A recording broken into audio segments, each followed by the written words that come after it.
राजसमंद नामक एक गांव में जगमोहन अपनी पत्नी सोमा और बेटी गुड्डी के साथ रहता था। जगमोहन के पास जमीन तो थी लेकिन साधन ना के बराबर थे। कुछ समय पहले उसके पास बैल थे लेकिन घर के हालात बिगड़ने के कारण उसने उन्हें बेच दिया। उनकी हालत बहुत ही दयनीय स्थिति में थी। घर के हालात देख उसकी पत्नी सोमा ने उससे कहा, मेरी बात मान लीजिए जी, मुझे ठाकुर के यहाँ काम करने दीजिए। साफ सफाई और घर के काम ही तो करने हैं। क्या फर्क पड़ जाएगा अगर मैं वहां जाकर काम कर दूं? कम से कम घर के राशन पानी का तो खर्चा निकल ही जाएगा। ऐसी बात मत किया कर रेनू की माँ, तेरी बातें मेरे दिल को छलनी कर देती हैं। ये मेरे लिए मर मिटने जैसा हो जाता है। सोमा, तुम जानती नहीं हो उस ठाकुर की नीयत कितनी गंदी है।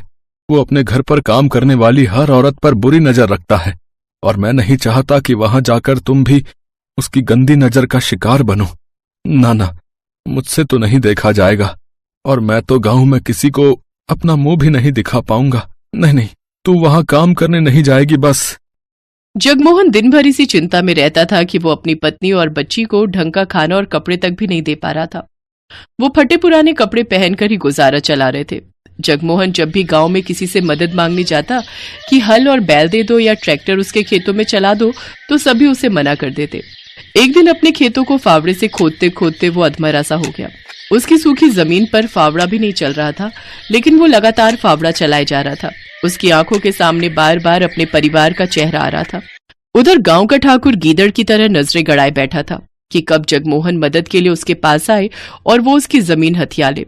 वो जब भी जगमोहन से मिलता था तो उसे एक ही बात कहता था, जगमोहन, रे तुझे कितनी बार कहा है अपनी जमीन मुझे दे दे, मैं तुझे उसके अच्छे दाम दे दूंगा। नहीं साहब, पैसे तो एक दिन खत्म हो जाएंगे, लेकिन जमीन ये मेरे पूर्वजों की निशानी है, भला इन्हें मैं कैसे बेच सकता हूँ। ये कहकर जगमोहन चला जाता है। ऐसे ही कुछ दिन बीत जाते हैं। एक रोज सोमा उससे कहती है, सुनिए जी, घर में आटा नहीं बचा है और ना अचार सब्जी कुछ भी खाने को नहीं है। अब हम क्या खाएंगे जी? सोमा, तू रेनू के लिए कुछ देख, है तो हम तो भूखे भी सो जाएंगे। लेकिन आपने भी तो सुबह से कुछ नहीं खाया जी, आपको भी तो भूख लगी होगी ना। भूख तो लगी है सोमा, लेकिन मेरी जेब में पैसे नहीं है कि मैं बाजार जाकर आटा खरीद सकूं, और खेत पूरी तरह बंजर है, उसमें घास तक का एक अंश नहीं होता है। अपने पति की लाचारी देख सोमा को उस पर दया आती है। फिर उसका ध्यान अपने पति की बात पर जाता है और वो आंगन में लगी घास को देखती है। फिर उसे तोड़कर लाती है और उसे पतीले में उबाल लेती है। फिर सिलबट्टे पर पीसकर उसका पेस्ट बना लेती है और उसमें नमक, मिर्च, हल्दी, अजवाइन मिलाकर उसे तवे पर डाल देती है। फिर उसकी गोल सी रोटी बनाकर तैयार कर लेती है।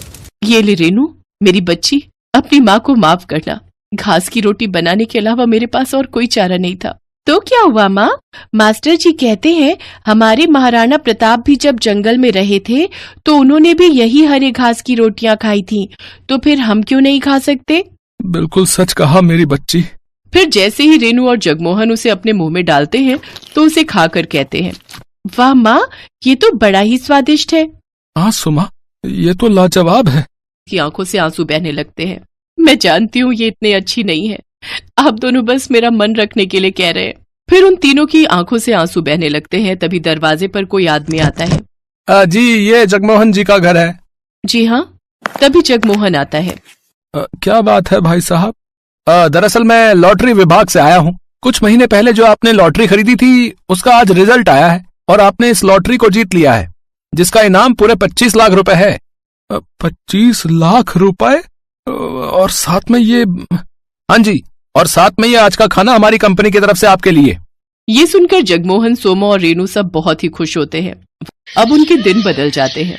जगमोहन ट्रैक्टर बुलवाकर अपने खेतों पर चलवाता है, जिससे उसकी बंजर भूमि में जान आ जाती है और उसमें फसल उगाती है। साथ ही वो अपने लिए पक्का घर भी बनवा लेता है और अब शहरों से नई नई खाद लाकर अपने खेतों पर डालता है, जिससे उसकी फसल अच्छे से तैयार हो जाती है और वो उससे भी काफी पैसे कमाने लगता है। देखते ही देखते अब वो उस गांव का सबसे अमीर आदमी बन जाता है। अब वो अपने परिवार की हर इच्छा पूरी करता है और खुशी खुशी उनके साथ रहने लगता है।